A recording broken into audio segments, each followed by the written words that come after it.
Cảm ơn các bạn đã xem video. Đừng tiếc một like và comment cho video nhé. Đức Phật dạy về đường lối tu hành. Đức Phật dạy rằng người đi tu cốt tìm chân lý. Nơi nào giải rõ chân lý một cách cụ thể thì có sức hấp dẫn người tu dừng chân nơi đó. Mỗi người đi tu là hiến dâng cả cuộc đời cho chân lý. Cho nên nếu không lựa chọn kỹ càng, lỡ đi lệch đường thì rất uổng cho kiếp hy sinh. Hơn nữa, sự tu tập còn cần đến một sức mạnh để thúc đẩy và nuôi dưỡng. Nguồn sinh lực đem đến sức mạnh cần thiết cho việc tu tập chính là lòng từ bi. Từ bi luôn luôn là động lực cho từng cử chỉ, ngôn ngữ và tư duy của chúng ta, là sức sống thiêng liêng nhất và cần thiết nhất để liên kết, thống nhất mọi hành vi trong chủ đích, đem đến kết quả cho việc tu tập. Chữ tu trong đạo Phật. Trong đạo Phật, chữ tu có nghĩa là sửa, nên tất cả chúng ta muốn được an vui thì bản thân phải cố gắng tu theo Phật Pháp để sửa đổi hành vi, tính tình cũng như những quan niệm hẹp hòi sai lạc đã bám sâu trong mỗi người chúng ta.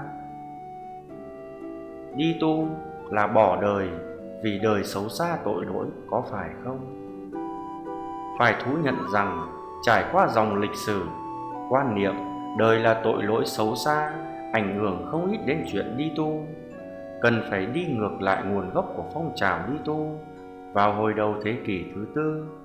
Dù sao đi nữa, việc các nhà sư xa lánh đời được biểu hiện không những qua việc chọn những nơi núi rừng hoang vắng để tu. Ở đời luôn có rất nhiều những cám dỗ khiến người tu dễ bị cám dỗ, thì dĩ nhiên họ phải xa tránh. Nhưng nếu theo như lời Đức Phật dạy thì người tu hành cần phải đến giữa đời để giúp con người tránh xa tội lỗi và có được sự an lạc nơi tâm hồn.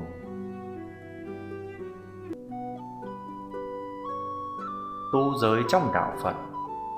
Tu giới là cách điều hòa cuộc sống, tiết chế một số hành vi trên thân xác, kiểm soát ngôn từ và chủ động tư duy, làm phát lộ một phong thái an bình và thư giãn. Kẻ khác khi nhìn vào một người tu giới chắc chắn sẽ thấy ngay cái phong cách thư thái cũng như thân thiện của người này.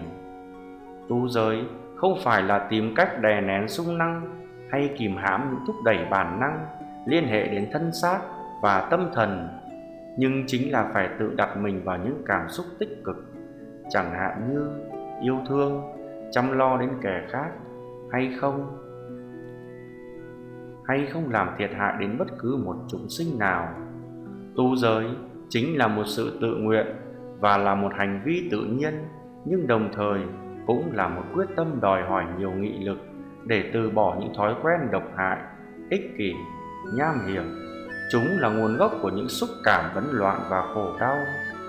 Tu hành hay tu giới là cách tập cho quen dần với lối sống đạo hạnh và bất bạo lực, cũng như ý thức được trách nhiệm đối với xã hội và muôi sinh, biết trút bỏ những ràng buộc thường tình để chọn sự trong sáng và nhẹ nhàng cho tâm thức.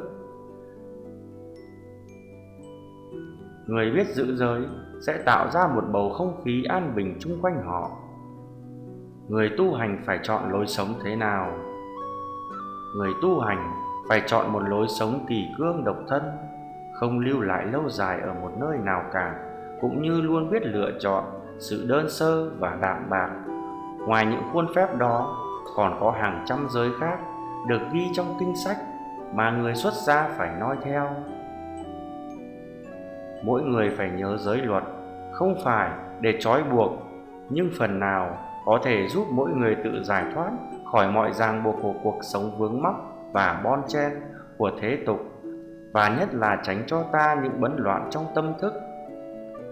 Về phần người thế tục thì ít nhất phải giữ 5 giới căn bản là không sát sinh, trộm cắp, tà dâm, nói dối hay dùng những chất độc hại làm cho say sưa và nghiện ngập, đồng thời phải cố gắng giữ thêm các giới khác nữa.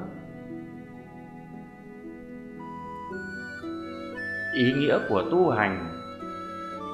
Tu hành giúp bản thân mỗi người cảm nhận một cách đúng đắn và chính xác những cảm giác hay những tư duy trong tâm thức, cũng như mối liên hệ của chúng ta với môi trường xung quanh.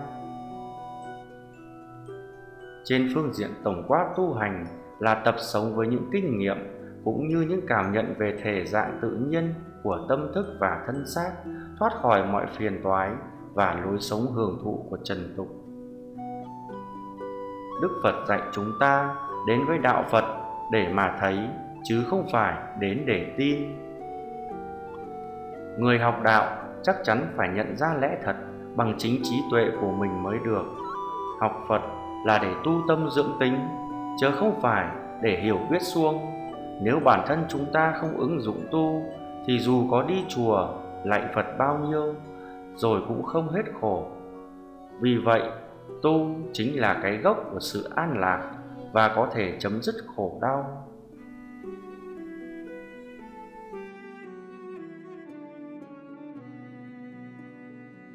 Cảm ơn các bạn đã xem video. Hãy ấn đăng ký để nhận video miễn phí hàng ngày nhé.